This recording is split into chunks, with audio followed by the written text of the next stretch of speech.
Hello, everybody, and welcome back to the next episode of the Yes She Can project. I am so happy to be joined by the beautiful Jo. Hello, Jo. Hello, Michelle. So great to meet you, and congratulations on being shortlisted for that amazing award. It's so cool. Yeah, I know. I still feel like they've made a mistake, but still. Thank you. So for anybody who doesn't know you, please may you introduce yourself and tell us a little bit about what you do. Yes, of course. Well, I'm Jo Pickard, and 2 out of these 3 sentences are correct. I am a voiceover actor, I am a presenter, and I am an international woman of mystery. You can choose. Answers in the comments, please. No, and I'm also the face and the voice of Omaze UK, which is an amazing company that basically buys incredible properties and life-changing prizes. People then buy tickets to the prizes, and they are in with a chance of not only winning these life-changing prizes, but they're also donating to charity at the same time. So 80% of the proceeds of each of the draw goes to the chosen charity. So it's massive. Yeah, it's really cool. Bless you. Well, obviously, I'd love to talk to you more about Omaze. But first of all, is this type of career something that you've always wanted to do? Have you grown up wanting to do it, or is it something that you kind of fell upon by accident? Oh, Michelle, ever since I was 4 years old, I wanted to be an actor. Did you? Yeah, I was brought up in a pub, and my mum and dad, we lived above the pub, and my mum and dad bought it, and it's in this like rural little village in North Yorkshire. And the stairs used to go downstairs straight into the bar when we first moved in before Dad renovated everything, and it was like this little old wooden crotchety door, and but Dad would be round the other side of the bar, and I'd be able to sneak down, and I'd perform these like little plays that I'd put together with all these different voices and all these different characters to the customers. And it would be like a challenge to see how long I would be able to, how far I'd be able to get through the play before Dad caught me and sent me back upstairs. Oh, he didn't know you were there. Oh. I thought you meant he was like selling tickets or something, like the Yorkshire X Factor. He missed a trick there, didn't he? Yeah.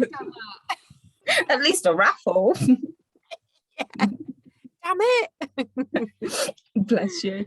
If you could choose between the two, because obviously you're well, I see, I don't want to give the answer away for your first comment. If you could choose between the two out of a voiceover actor or presenter, which one would you choose if you had to, playing devil's advocate? Oh, that's impossible, isn't it? Because it's like, it's like choosing between your children or choosing best friends. I don't know. Well, I mean, I've thought about this quite a bit, and I've actually made a big shift in my career. Before I was wanting to do it before lockdown, before COVID hit, and actually when COVID hit, it gave me the perfect opportunity to be able to make that shift. So I have actually chosen voice acting over presenting at the moment, so I can actually spend more time at home because I was traveling 80% of the time, 90 some months. Yeah. And look, I love my job. I've had the most incredible time and career, and I've traveled all over the world and interviewed some of the most fantastic, wonderful, like celebrity chefs. Just had the most amazing career, but I just felt like it was time for a bit of a shift and a change. And actually it's been really amazing because I've been able to go sort of back full circle to the acting side of things, and being a voice actor means that I can channel all of my different characters and voices that I used to do when I was younger, and now I can actually hone and develop and make those more part of my career. So I love it. So if I had to choose, I would choose voice acting. Well, there's nothing to say really that just because you're at that stage in your life at the moment that you can't, in the future then switch it up again. Exactly. And I feel like that's what my career has been. I feel like I've gone you know, in life, when you're flowing and you feel like you're going in the right direction, Yeah. and you know, it's like that day when you wake up and the sun's shining and every single thing you touch is like gold, and you're like, Oh, oh, that's sort of how I feel when I'm kind of flowing with my career. You know, things kind of work, they fit in the right places, and you attract work that comes to you. And I feel that in lots of parts of my life, but you know, when there's a block and when it doesn't work, and it's sort of like the universe trying to tell you, probably absolutely. shift that way a little bit, actually. Yeah. So I And think it it's just, it doesn't feel right, does it? Sometimes it's almost like maybe an opportunity will come along and then you'll be obviously super grateful for the opportunity, but something inside you just says, I don't think this is right for me right now. Not like forever, but you can just feel when it's not right for you at that time, can't you? yes, exactly. It's like, it's about trusting your intuition and Mhm. making sure that you really work it, you know, because your intuition is almost like a muscle, isn't it? And Yeah. if you listen to it and you fine tune that, then Mhm. when you really need it, it's there, and it's, you're Yeah. able to go, I know Mhm. which direction to go. I know whether to trust this person, or I know whether this is right for me, or, you Yeah. know, it's a fantastic tool.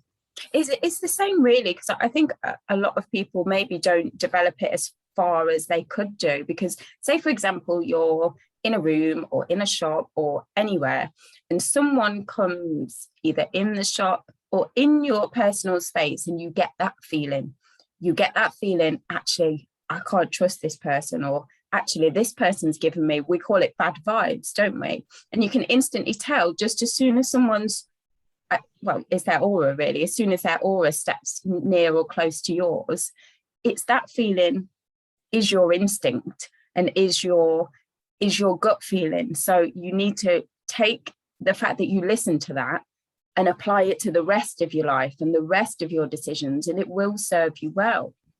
Absolutely. And you know, it's the flip side as well. It's that, yes, you walk in and someone's got that energy and you want to be their best friend, and you're like, Yeah, oh, I love you, and you feel it. And yeah. it's, you know, it's going back to being a caveman, really, isn't it? Or cave Hmm. woman, really. Isn't it? You know, because we had to trust our instincts, Yeah. because you didn't know when you walked around a boulder what was going to happen around that boulder. And you know, Hmm. we had those fight or flight kind of real deep instincts, and actually we've kept those Yeah. um, as humans, as adults on the planet now. And Hmm. it's just about listening to the essence of that, and really paying attention to it.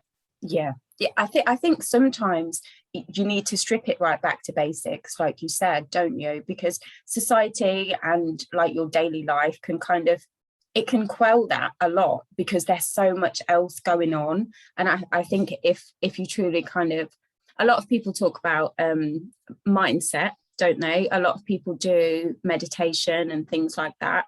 I mean, it's not for everybody, but if it is for you, then you know the benefits of things like that to help you be more in tune and kind of step out of the daily, if that makes sense, and then really concentrate on the bigger picture.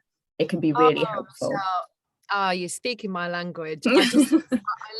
I love meditation. I've fallen in love with yoga nidra. I don't know whether you've heard of that, but that's something that No. I kind of incorporate. It's almost like resetting your nervous system. Yeah. So you don't do yoga, you just lay in your little yoga nidra nest. Hmm. And it's almost like shutting down. It's like closing down a computer. So Yeah.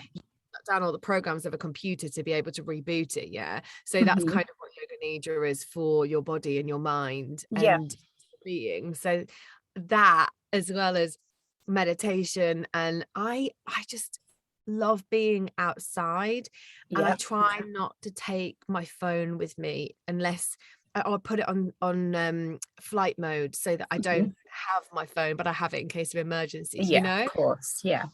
I think that kind of reconnection we all need so much, because Hmm. we're constantly stimulated by everything.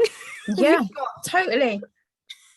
you know, the world is so busy, and we need to stop sometimes. Yeah, because essentially going back to cavemen times, cave woman times, we had none of that. And I'm assuming that, we were maybe happier people.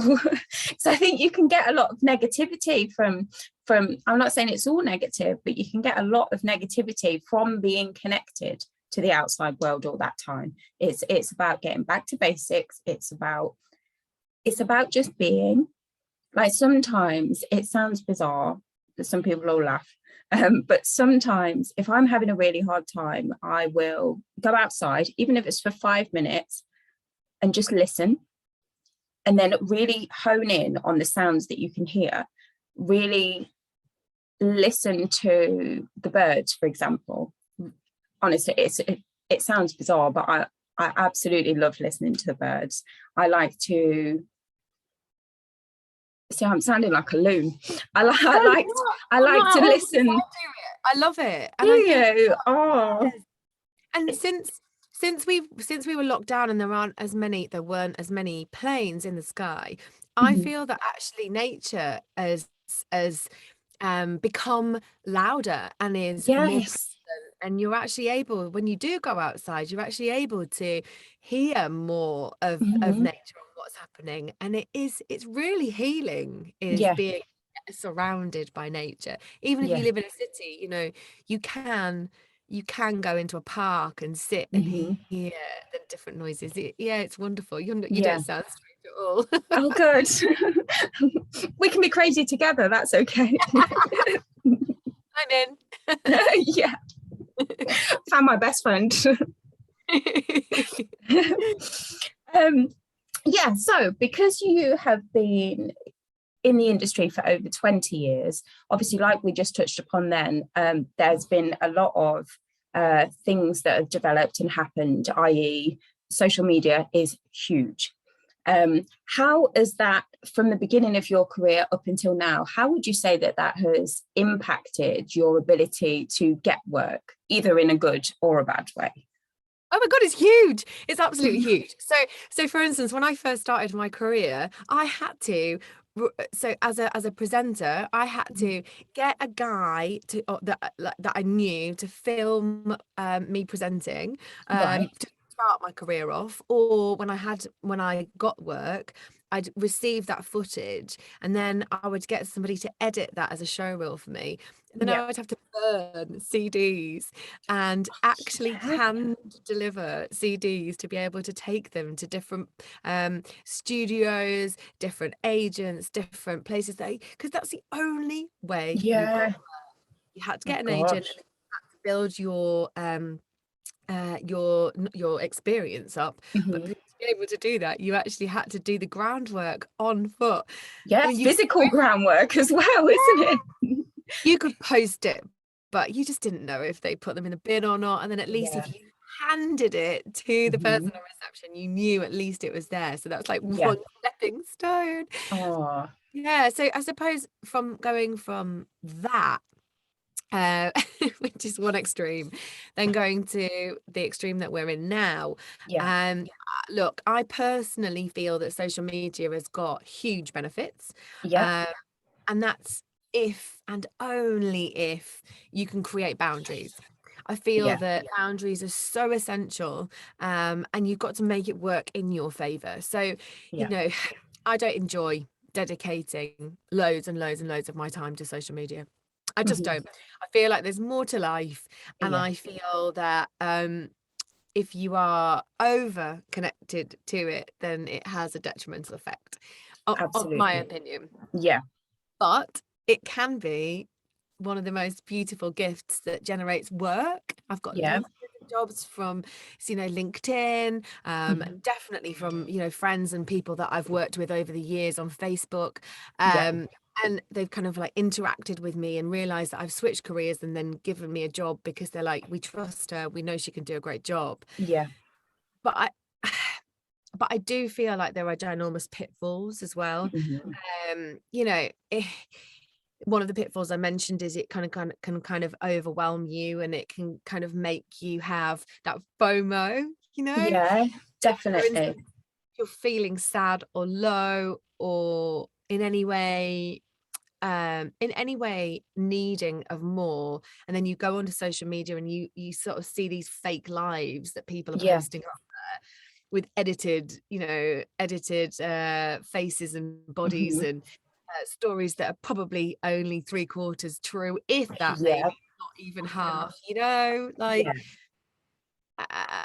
I don't know, I just prefer about yourself, can't it, at that time? Exactly. And I don't know whether you've experienced this, but I think trolls can be quite challenging. So I'm not talking about, the 1980s retro trolls that we used to play with. Where did they go? They were brilliant. With big spiky head. Like, they wore no clothes. No, but yet they had like diamond belly buttons. But that was great. I mean, they're cool, but I'm not talking about them. If they were them, then they'd be brilliant. Yeah. Like, I find it really fascinating that somebody can want to go online and like just it with one's sole purpose to like upset, disrupt, and negatively impact people. So it's sad, isn't it? Yes, very sad. But I find that I've had quite a lot of trolls, and I feel a lot. But you're so lovely. How can people be so mean? I think maybe because they are having problems in their own life, and then they kind of, so I feel like it's their insecurities and their issues, and 100%.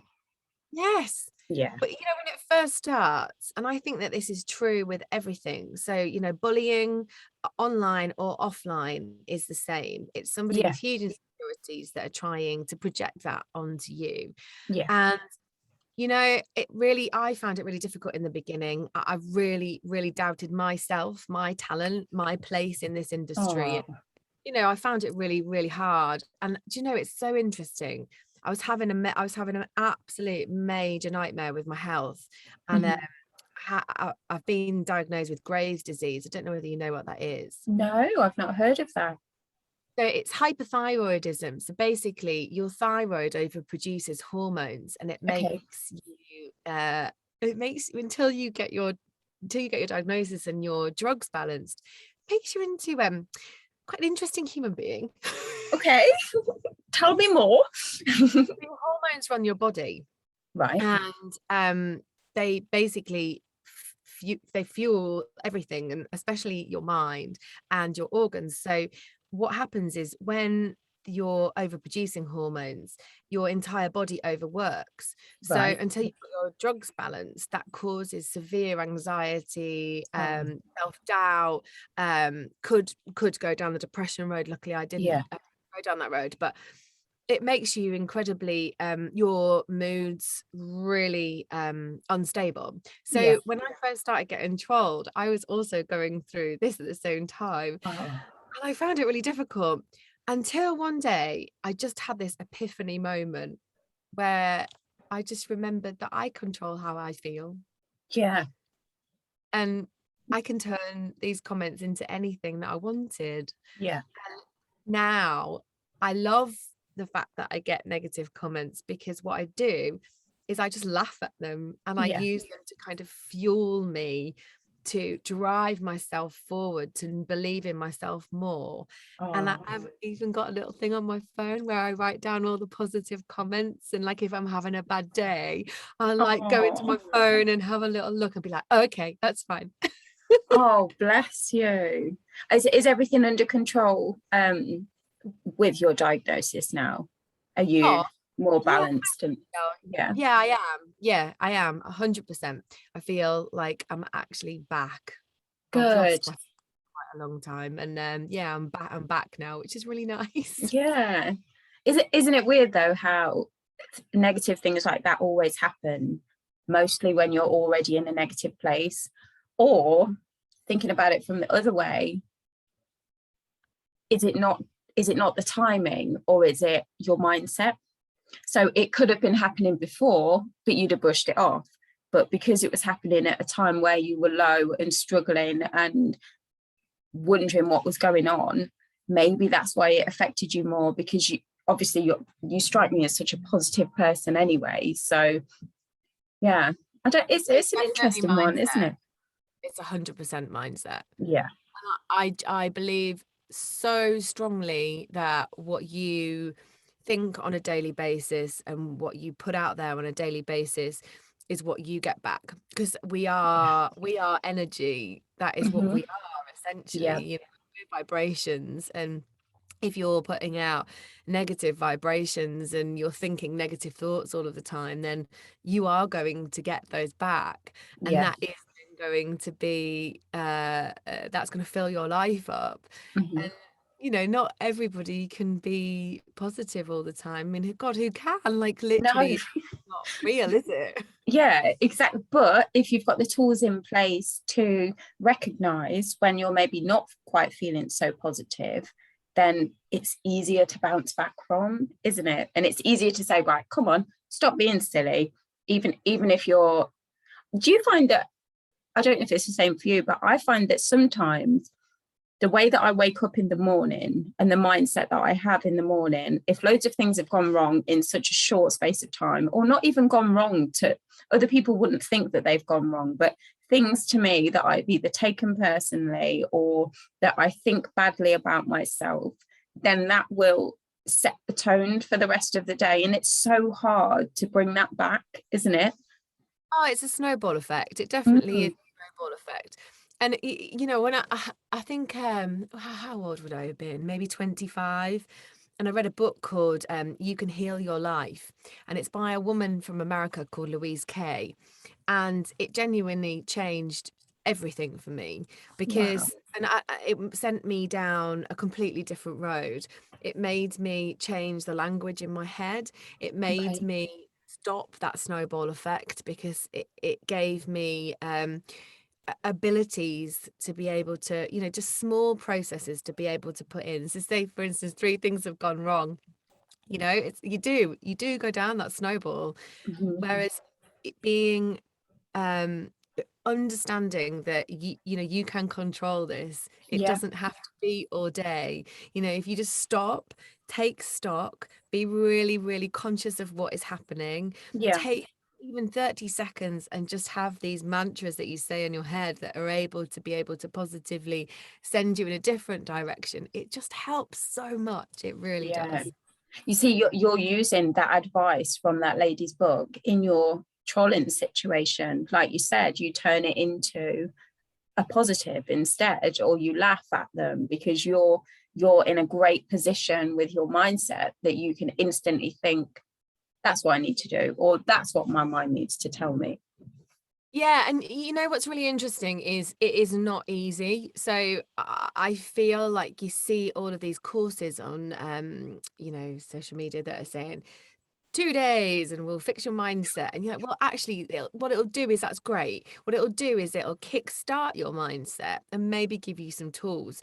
But Yeah. actually, what you have to be able to do to genuinely harness your mindset and to have that positive outlook as much as you possibly can, or have the ability to be able to deal with stuff, Yeah. is by constant work and repetition on challenging your mind Mhm.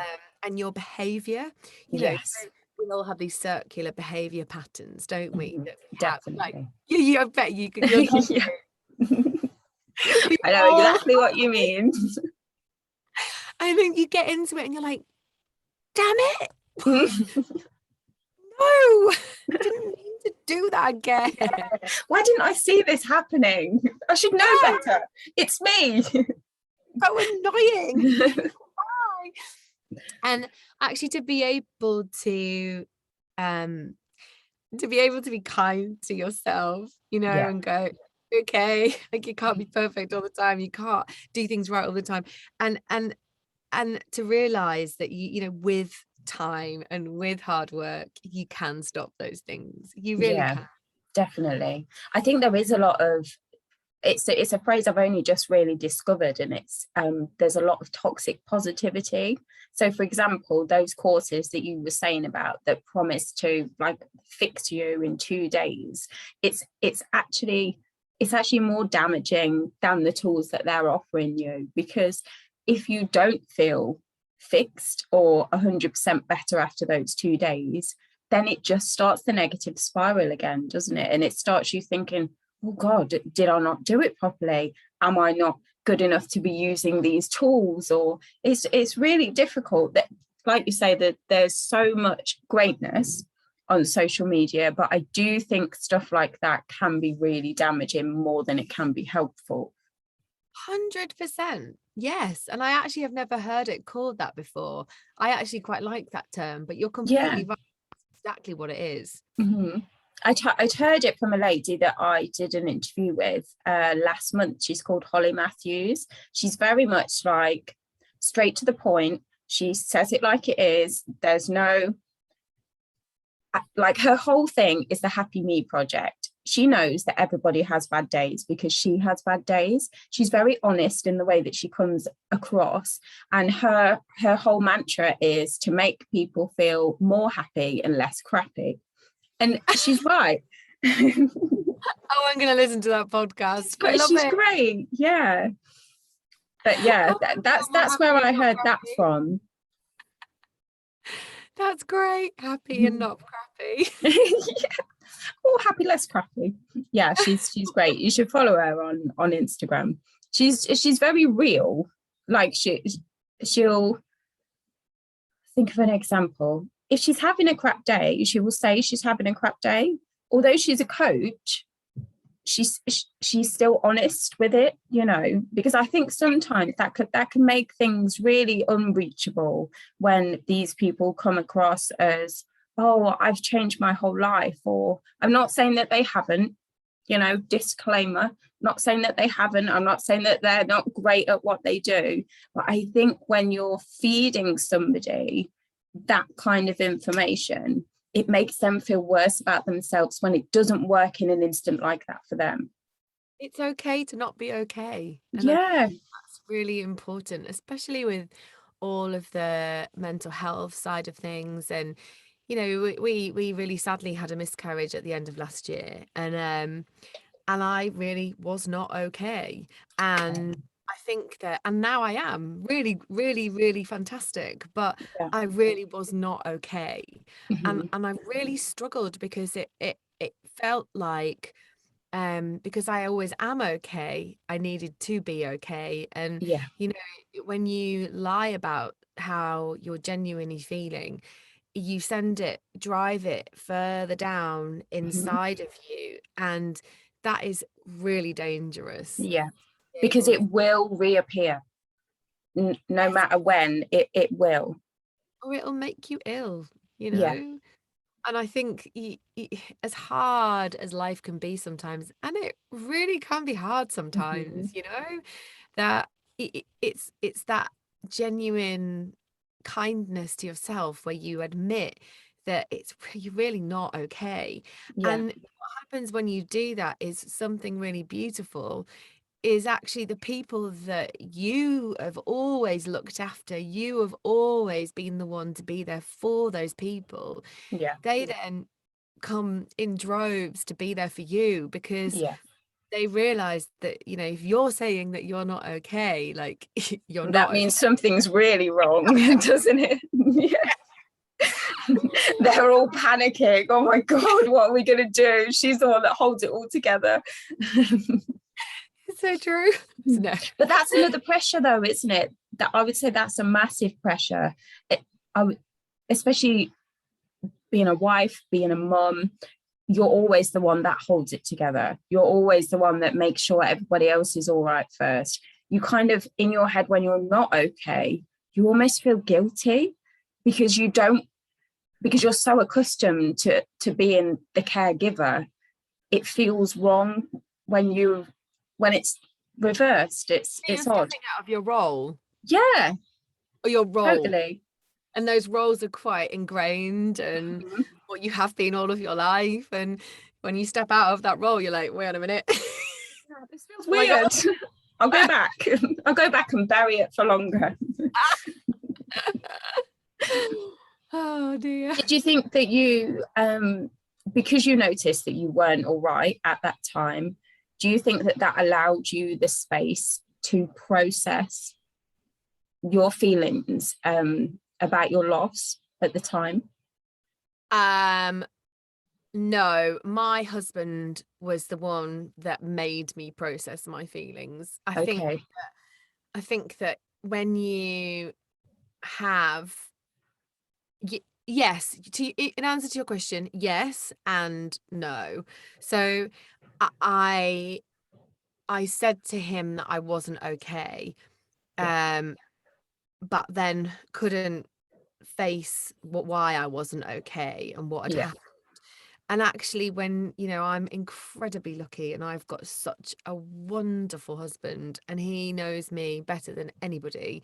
And he forced me to face my sadness, I think. And I think that when I faced my sadness and let him in, it was easier to then let other people in and to, because I'd broken down the major first barrier of, you kind of, you hunker down, my barriers went straight up and I just couldn't deal with anything or anybody breaking. And when he did break through it, the relief was, I can't even explain. It was beyond life-changing, really. And I feel very grateful that I've been able to I'm a much stronger person going through what we've been through, and I wouldn't wish it on anybody, but I do feel like a much stronger person and a much more balanced person for going through loss and being able to come out the other end and feel good. Wow. Oh, thank you so much for sharing. That's okay. It's nice to talk. On a lighter note, with your current role with Omaze, I've watched some of the videos that you've presented, and like, I'm normally really like heart of stone. I struggle to cry. Like, I hardly ever cry, but that's another issue. It's because I had a hysterectomy like 7 years ago, and ever since then I've been like Medusa.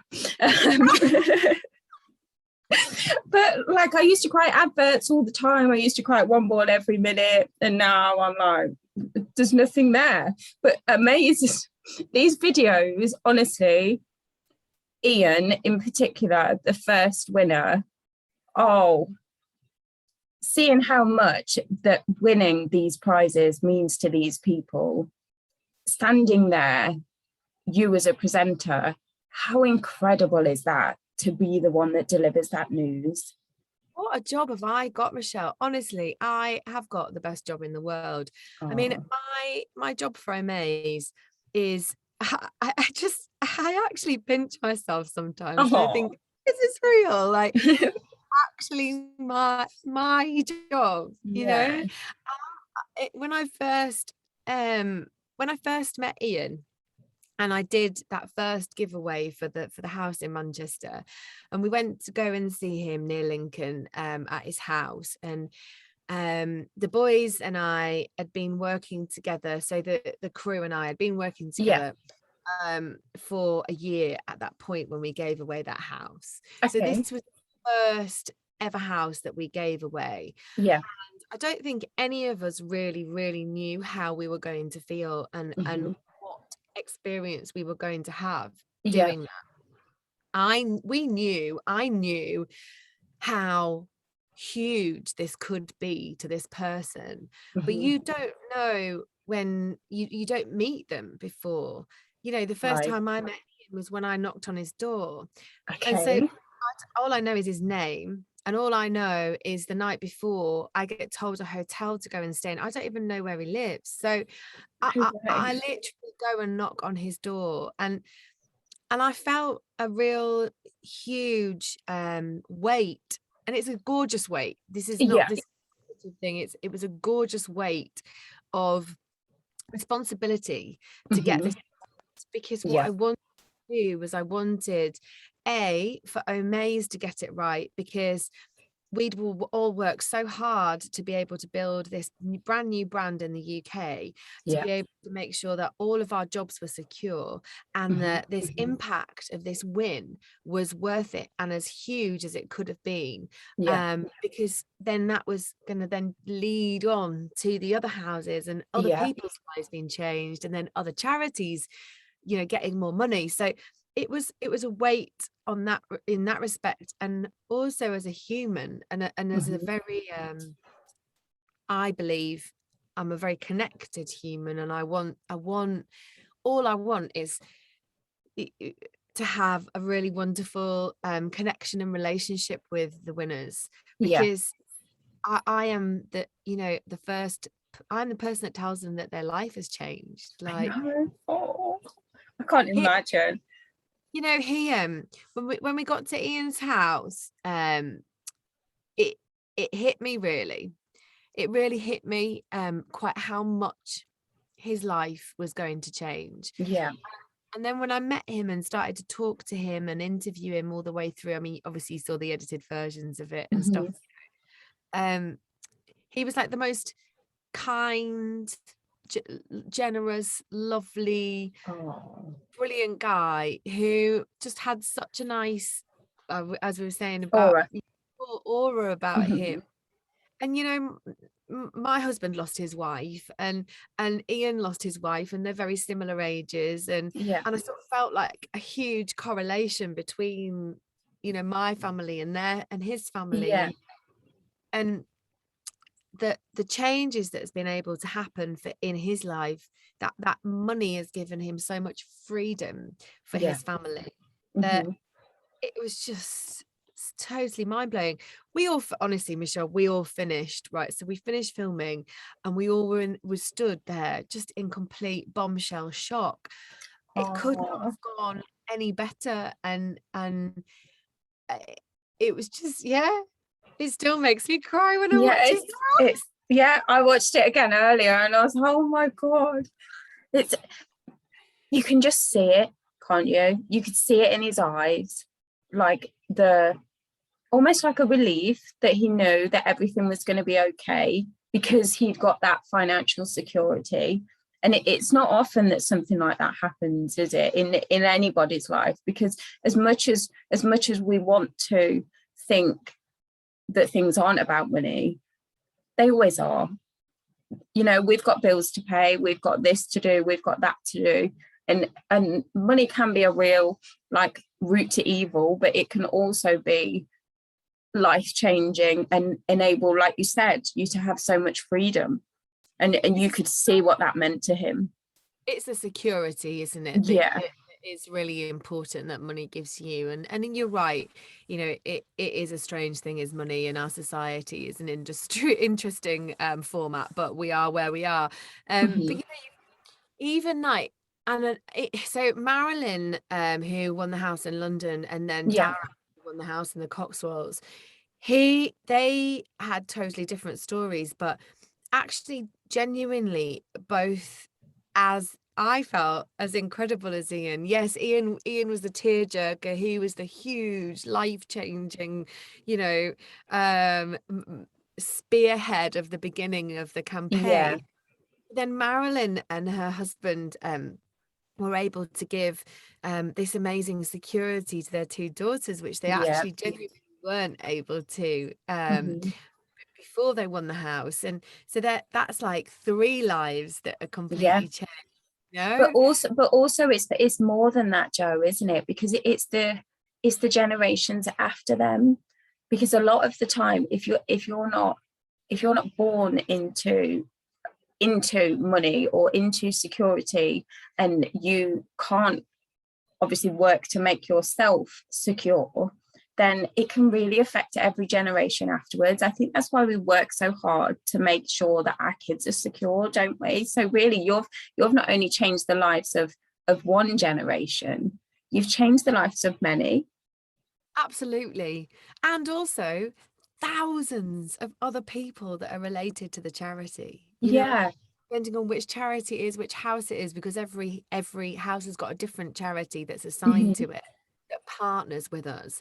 And The money that we give, I gave £1 million to the British Heart I Foundation. know. I mean, It's that is incredible. insane, you know? Hmm. And how funny is this? So my dad literally had a pacemaker fitted about 10 days before I gave that check to No the way. foundation. Yeah, so the research and the work that the charities does, and whichever Mhm. charity it is, they're all absolutely amazing. And Yeah. yes, OMAs are not shy at saying they're a business. Hmm. They are a business. I earn money working for OMAs. OMAs Yeah. is a business, and nobody's shy at, at saying that. But I don't know any other businesses that give 80% of their net profit to charity. No, exactly. And can make so many people so happy and can help so many incredible charities all at the same time. It's just insanely fabulous. It's like a dream, isn't it, really, when you think about it? And like as a player of the house draw, I don't know if you call it a lottery. Is it called a lottery? Yeah. As a player, yes, as a player of the £1 million house draw, you feel great. Like I've commented this on some of the posts that they put on Instagram, and I said not only is it fabulous because you've got that feeling of, oh, I wonder if, but no matter whether you win or you don't win, you are doing a good thing, because technically you are helping donate money to charity anyway. So it makes you feel good as a person. It's like a win-win every situation. Definitely. It is just the most, I go to work on the biggest high, every time, even if I'm in my studio here and I'm recording voiceovers for national adverts, which I do for them a lot. Yeah. Or I'm going to give away one of the mega prizes, so the cars or the holidays or the houses, how can you not have the best day at work? Yeah. Not? So lucky.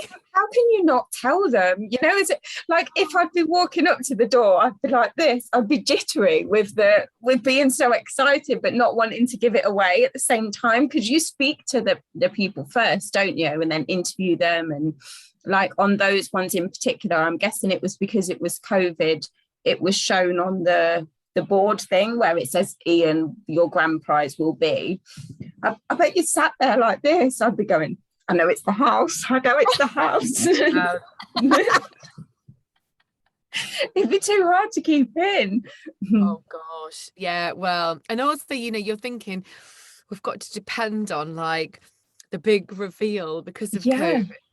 We've also got to keep being clever as well and switching things up, because if we did it the same every single time, then people kind of get used to it, don't they? And they know that they've won something. Yes, exactly. But it's an amazing challenge to have, to be creative. Yeah. But we have also got to make sure that we film all of this stuff to ensure that the brand keeps growing, because we prove that it's real, which it 100% is. And great. even the I don't know what it's hardly consolation prizes like Porsches and Range Rovers, but you know what I mean? The smaller prize. It's not even a small prize. How do I word this? Not the £1 million house prizes. We call them early bird prizes. Early bird, there we go. Yeah. So even the reactions on those as well are just so wonderful, aren't they? Oh, they're so gorgeous. And I love I get to Skype, to Zoom people and just, tell them all these amazing, that they've won all these amazing prizes. And, the reactions are just so different. Each person's so different. They've all obviously got their own life, their own journey. They're all in a certain place. You've got Andy from Wales, who was like the most excited man in the whole entire planet, who got to like win this epic sports car and go for a little ride in it. And so they're just all so beautiful, such lovely people. I feel like I feel like the company and the winners have just got a really amazing energy. As have you though. I think that's why you're perfect for this job. absolutely, I don't think you could have picked anyone better. Literally, your energy is incredible. You can tell that you care. And I think that's really, really important. You can tell that you're passionate about what you're doing, and that I don't know how to word it, that you're absolutely invested in these people because you are so, so happy for them. It's not just like when you see presenters and they're like, oh, well done, you've won £3,000, or on a game show or something like that. It doesn't feel like that for you. It feels connection, exactly what you were saying. It feels like a connection. Oh, thank you for saying that. That really, do you know, what you just said means more to me than anything, actually. And I feel like if that is what I'm giving out, that's what I want people to see. And if that is what you're getting, then I'm achieving my goal. Absolutely. That's what I want. I want that genuine connection with every person that I meet, because I've interviewed people all over the world on a million different jobs, from like super high profile celebrities to like the best sportsmen in the world to the best chefs, and each and every single one of them have all got their own story, and that's what my job is. I'm a storyteller. So my job is to get the best story out of that person that I'm talking to with heart. And you tell kids stories and you can see in their eyes if they're in it, if they're engaged, can't you? You believe it, if they want to be in that world, if they understand the characters, they understand the arc, they want to get to the end because they want to know what happened. And I feel like as adults we lose that a little bit, and I feel like my job, whatever I'm doing, whether it's voiceovers or presenting for OMAs, or different adverts or animation or gaming, whatever, my job is to ensure that that story is told in the most passionate and engaging and believable way. And that's you saying that to me just means that I've achieved what I wanted. You have. You honestly, that's why I got in contact with you. As soon as I saw you and saw the way that you were interacting with the people, I needed to talk to you because I just love your energy. I can't even explain it. It's just so passionate and so heartfelt and so real. And I think that's hard to find, especially in the industry that you're in. I'm sure there's obviously amazing people and you get to meet amazing people, but I think it's very, very rare that you find someone that you can see that is where they're supposed to be and that is what they're supposed to be doing. Oh, thank you. Well, I can only take credit for me, because it's like the most amazing team. I can't even tell you. Oh, they work so hard. Oh God, and they are just such beautiful people. Every single person that works for OMAs works like an actual Trojan, and they all are so I've got such massive capabilities and ability to be able to be so creative and driven. And they're fantastic team. So I'm just a very small part of that, if I'm really honest. Don't put yourself down now. Bless you. All I've seen when I've been looking at some of your feedback from your clients is one thing after another: professionalism, reliability, joy to work with, professionalism, it's all so incredible.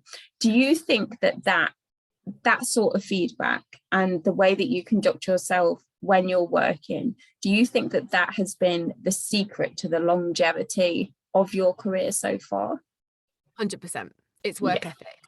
Yeah, it's work ethic. My dad wanted me to start work when I was 13, right or wrong. I mean, I loved every single second of working. From being a kid, they owned a pub, and I said to you before at the beginning, and I started washing up, and then I would waitress, and I did a milk round, and then I worked behind the bar, so I kind of grew up working. Yeah. We didn't get given pocket money. I think maybe we got given the most minuscule amount on a maybe like special occasions or Yeah. whatever. We had to work for our money, and I feel like that kind of work ethic has been instilled in me, and it's been a huge driving force in my life, and it's been something that, you know, I'm freelance and I've always been freelance, so when Okay. you're freelance you've got to work so hard because Yeah. you've got to work. It's not just the job you do, you've got to Mhm. do all the millions of other things that surround being self-employed, like Yeah. trying to get the jobs and constantly networking and Mhm. thinking outside the box, and you know, in your office, you know, trying to make you better, yourself better, as well as learning, improving, growing, and being the best that you can at that time. Yeah. And I just feel like without work ethic, I think I would have never succeeded ever, Yeah. because it has been the driving force. Yeah. But I think people forget though, don't they, how much work goes into running a pub? Like when you said your parents ran a pub, it's like 24 hours practically, isn't it? I think people just think that you just open like when the pub's open and then close, but it's a way of life, isn't it? And I bet that's what you got used to, constantly working and having that way of life. Yeah, and you know, my dad's still like it now. They haven't had the pub for years, but you know, he's retired and he still gets up at 7 every day or 6 Oh, every day or whatever. And you know, he'll find a million different jobs to do. And I find it quite inspirational, really. Don't get me wrong. Well, now I've gotten a bit older, my work ethic is exactly the same, and I'm yeah. still as strong within that thought process. But Mhm. what I've added into definitely my life is boundaries. And Okay. I don't believe in I'm busy all the time, overworking premise. Yeah. I don't believe in it anymore. I was like that for very many years. And to get where you want to get to, you have got to work your butt off. Yeah. And you know, to be the person that you want to be, you've got to constantly learn and educate yourself, and that takes Mhm. time. But I believe that when, you know, you shouldn't jump on this ship of, you know, I'm only successful if I'm busy 24 hours a day, Yeah. because that's what breaks people. Um, Mhm. and like we were saying before, you know, the time in nature and like Yeah. experiencing something that makes your heart sing, whatever that Yeah. is, whether it's a bike ride or a walk or Mhm. going to see your gran or whatever it is, it doesn't matter, does it? But it's just No. make time for your family and make time for the fun things in life as well as working hard. Yeah, That's it's about balance, isn't it? It's about getting that balance right to enable that you're doing enough of what you love, but working as hard as you need to, both in the same kind of way. It's very hard though, isn't it? Because I think a friend of mine said the other week, she said that we glorify the grind. So it's like you're not successful if you're not close to burnout all the time, if you're not working 90 hours a week, if you're not on your phone constantly, then I think the perception is that you're not doing well enough. And I think it's important to take a step back from that and think, well, actually, if I was doing all of those things, then there'd be no place to be happy. And that's what 100%. it's all about, isn't it?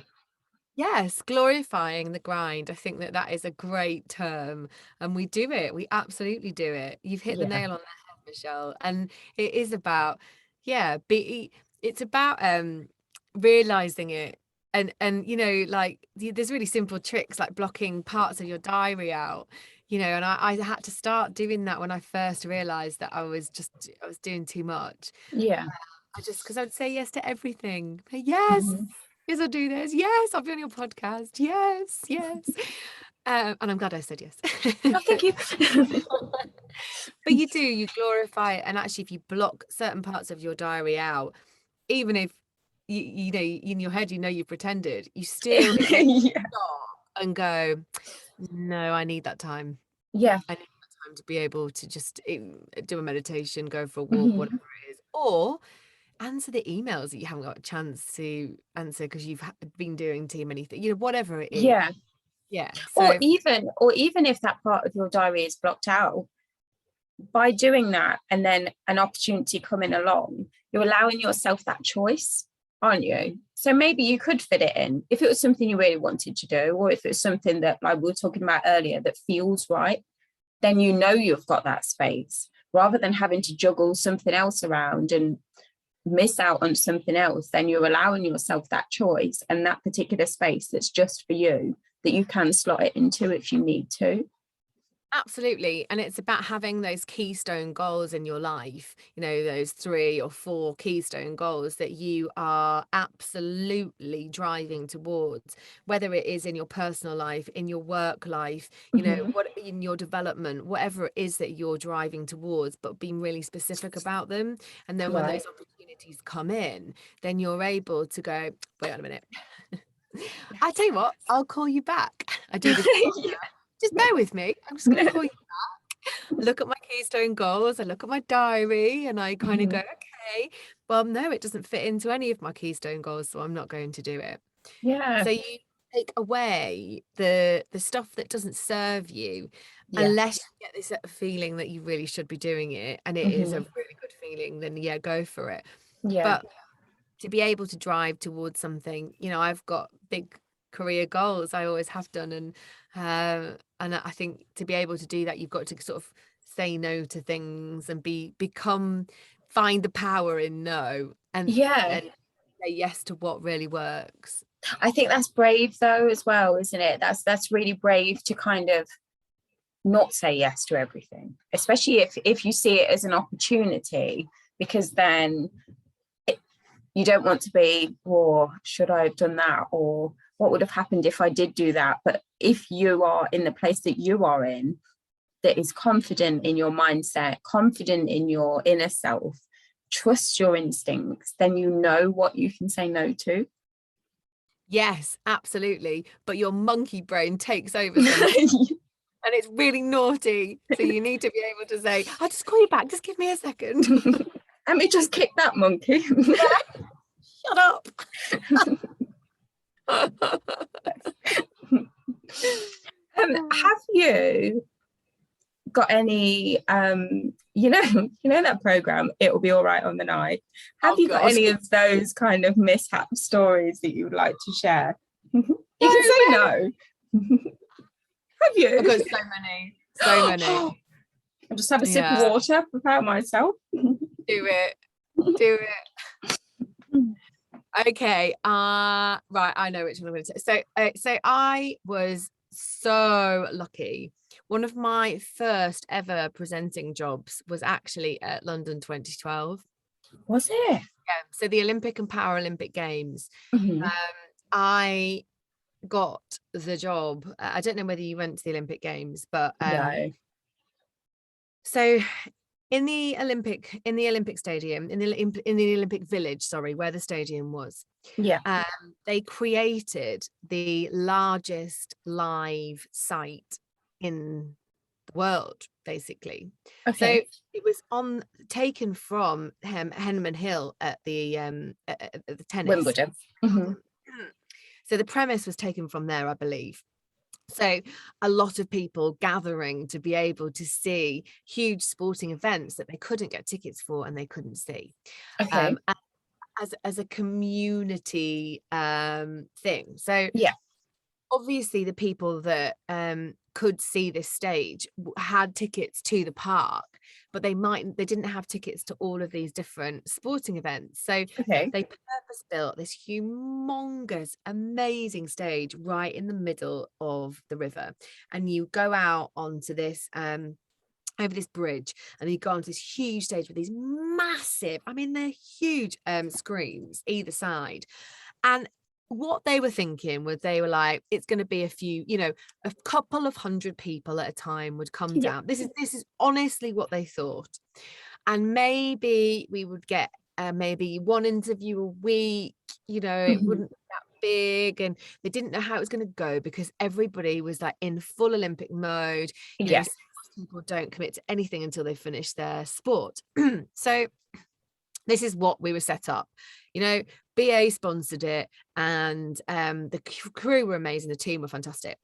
So what actually happened was there was somewhere in the region of about 17,000 people on a day-by-day basis, and we were open all day for the Olympics and the Paralympics. And people would stay, they would bring picnics, it went insane. And the noise and the roar, and every single time any of our athletes finish their sport, they would come. They didn't even book in. They just walk to the stage. And I'd be like, so who is that? Because I was so busy, I didn't actually have time to like interview, to research. I'd research, but you don't know who's going to win. So I was like, I don't know. Watch it on my phone, like researchers throwing me stuff, and I'm like, oh my God. Anyway, so imagine this. It was London 2012. Andy Murray was in the final against Federer, right? This is huge. Oh, it was so big. It was so big. And there's like 17,000 people. It's beautiful, scorching sun outside. Everyone's got picnics, like champagne, and they're all like cheering and willing on. And we were like, this is going to be the best ever, G'ing the crowd up. Anyway, the electricity goes off. No. Oh my God. Oh yeah, it was awful. So the entire team, so the director was in my ear, and then he's gone because the whole system went down. Whole system. So I've lost my lifeline in my ear. Every single person that's on stage is like in absolute pure shock and desperation, just looking at me as if to say, you've got the answers. And I was like, what are we going to do? And I saw a loud hailer and that the audience as well are all looking at me because I am the presenter, right? So I'm their connector. So I grab this loud hailer that's on, when you don't think, you just do. So I grabbed this loud hailer.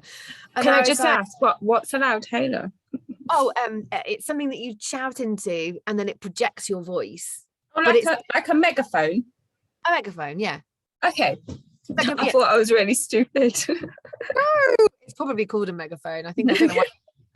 Anyway, like one that you hold in your hand like this, like a cone. Yeah, like people use in the 1970s. Like, why was it? We don't know. It was very random, but it was there. So anyway, I picked up. Good job. Yeah, I picked up this megaphone and I said to the team, I was like, "Follow me." So I went and I stood on the bridge with this megaphone, and I started the biggest Mexican wave that I have ever seen. I told them that they needed to create the energy to be able to bring back on the power, to bring back on the television so that we could see the final of the. And I was literally like, I'm red in the face now. It's very hot in here, but red in the face because it was so hot, and I was so wanted this I wanted to see it. Oh yeah. Them, I was like, come on, Auntie, screw you all, I want to see the final. So I was like, I started this humongous Mexican wave, and blow me, Michelle, every single person did it, and it was like this huge ricochet around the whole of the Olympic Park, and everybody of all ages stood up and they did the wave, and there was the biggest cheer. Come on, Andy.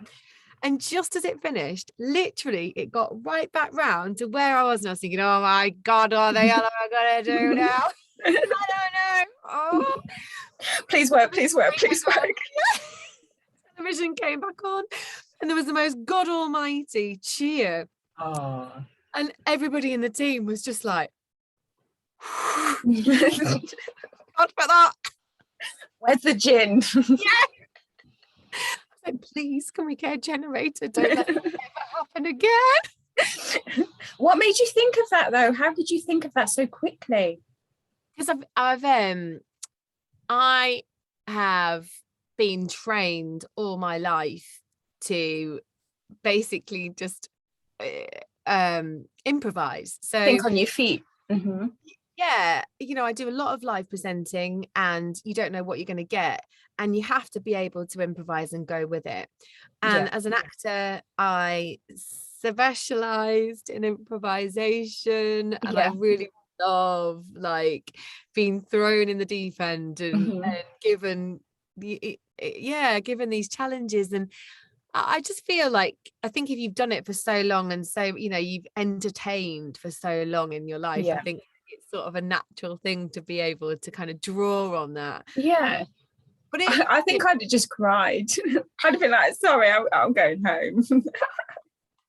No, you wouldn't. It'd have been amazing. I'd have been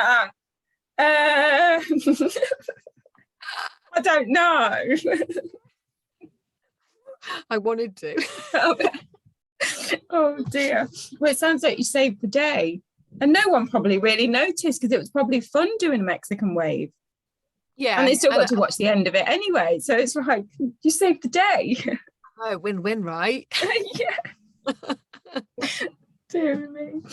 What would you say, Jo, has been the highlight of your career so far? If you could pick something.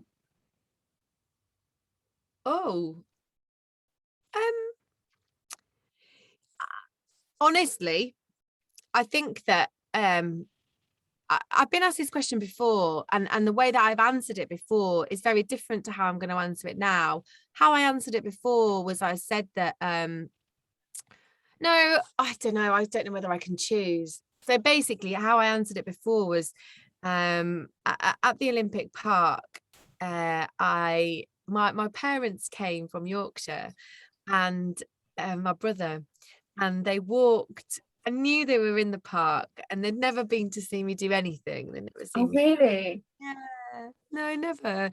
And it was a really big deal for me that my family were there. And I just remember interviewing Lewis Smith, and the gymnast, and he just won his medal. And I just remember, you can see your family from a mile off in in a crowd. You can pick them out, can't you? Even their walk. So weird. And I could see them walking through the crowd, and I was interviewing him, and I was absolutely nailing it. I was just loving it, and I just thought, wow, this is massive for me, for them to be able to be here and to see me do my thing, and to understand me a little bit more, and to understand what I do a little bit more, because it's quite hard, to be able to understand what creatives do, because I think my dad just probably used to think just to mess around, but so that was huge. But I actually think answering it now is quite difficult, because that was such an amazing moment for me. But then now I've had the experience of giving Ian the house. We're going back to that, because it was, I would say, one of the biggest career highlights of my life. That kind of impact you don't get to do very often. No. And to be able to have that opportunity to be able to change someone's lives and have that responsibility was huge. It was just so massive for me, and I'll always be grateful for that. Oh, that's so wonderful. If you could land your dream role right now, no barriers, nothing, what would it be? Easy. I know exactly what I want. I want to voice characters for Aardman. I want to do one of their films. They did like Wallace and Gromit. Chicken Run. Wow. That is that's one of my keystone goals. Okay. Aardman, one of my favorite companies of all time. I also want to narrate a show like Gogglebox, or something that's something that is a consistent television show on that people tune into, that is light entertainment, is really fun. And I want to be the narrator for something like that. And let's tag them both when I upload. Do it for sure. And my final one is I want to voice a character in a huge Hollywood blockbuster animation. That's my third one. So I've got Ooh. 3 big goals. Big So goals. who could we tag for that one? Is it MGM or Marvel or? I It's think going to be full of tags, this one, isn't it? Let's tag them all. Warner Brothers. There we go. So oh yeah, let's get writing these down. So actually, my last question, Jo, was what are your goals for the future? But I'm guessing that they're kind of incorporated into your answer, aren't they? Yeah, absolutely. I've got quite a structured sort of goal set for my future. You know, the 3 that I've just mentioned, they're kind of what I'm driving towards. That's voice acting wise. But I also, you know, I want to become bigger and better and more. I just want to continue learning in the OMA's journey as well. Because it's I've never been the face of anything in my life, and I feel like I need to keep growing with the brand to keep making the same impact. So that's really important to me, to kind of focus on that as well. Well, you're definitely doing that already. I can 100% assure you of that. Honestly, like from my heart, you really are. Oh, thank you. Yeah, and just other than that, just try and be a good wife and try and be a good stepmom, and just trying to be a nice person, I suppose, as well as like kicking ass in the world. Oh, I love that. So I think we shall come to the end of the episode, but I just want you to how can people find you? Oh yes, I'd love people to come find me. So go and find Jo, everyone. Come find me. So I'm Jo Pickard voiceover on Instagram. I'm Jo Pickard voiceover on Facebook. Or you can go to my website, which is joannepickard.co.uk. I just come and connect. I'm on LinkedIn, just Jo Pickard, and come connect with me. And I love starting new conversations with people. It's really, really nice. And if anybody wants any help or advice about the industry, I'm also really, really open to helping people along as well. Wow, that's so nice. Oh, you're so great. So you, this podcast is great. Thank you. Really enjoyed it, Michelle. Thank you so much. Well, it's been absolutely wonderful to talk to you, Jo. Thank you so much, and I hope to speak to you again very soon. Yeah, I'd love that. You have a lovely evening, Jess. Okay, you too. Bye.